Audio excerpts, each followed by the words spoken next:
एक पिता जिंदगी भर अपनी बेटी को पालता पोसता है, बड़ा करता है और फिर अनजान के हाथ में दे देता है।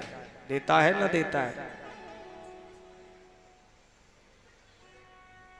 जब विदाई होती है उस समय उस घर की जो स्थिति होती है ना, देखने योग्य होती है।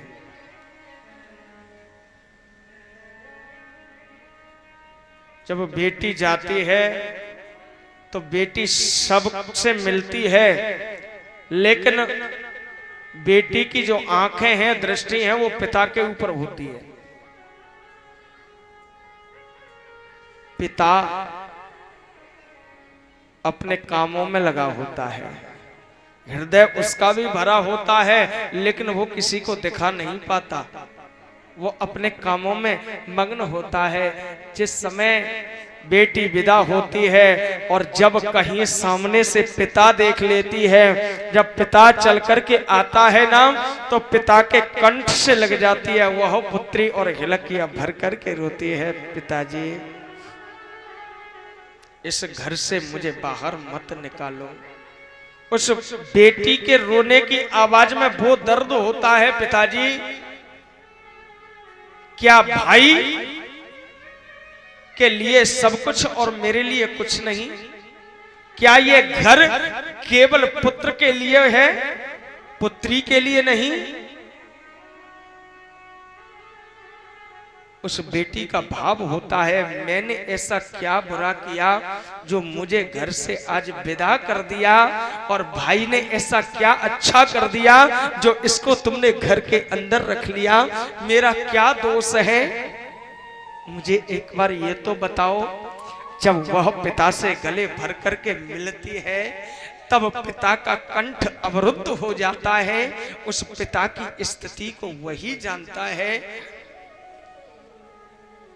फिर उस कन्या को जब दहेज के लिए लोग परेशान करते हैं, उसके पिता उसके भाई के बारे में अपशब्दों का प्रयोग करते हैं, उस समय उस पुत्री की क्या हालत होती है वह पुत्री जानती है। तब वह हिलकियां भर करके रोती है, मुझसे कुछ भी बोल लो, मैं सब सहन कर लूंगी, लेकिन मेरे भाई और पिता के बारे में कुछ मत बोलना, कुछ मत बोलना।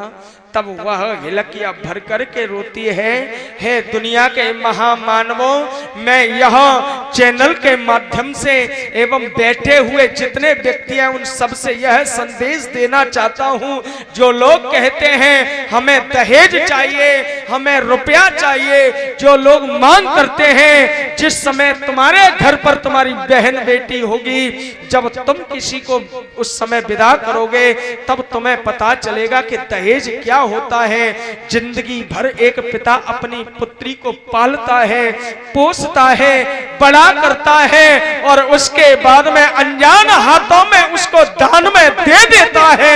बताइए इससे बढ़कर के दान क्या होगा? इससे बड़ी सौगात तुम्हें क्या चाहिए?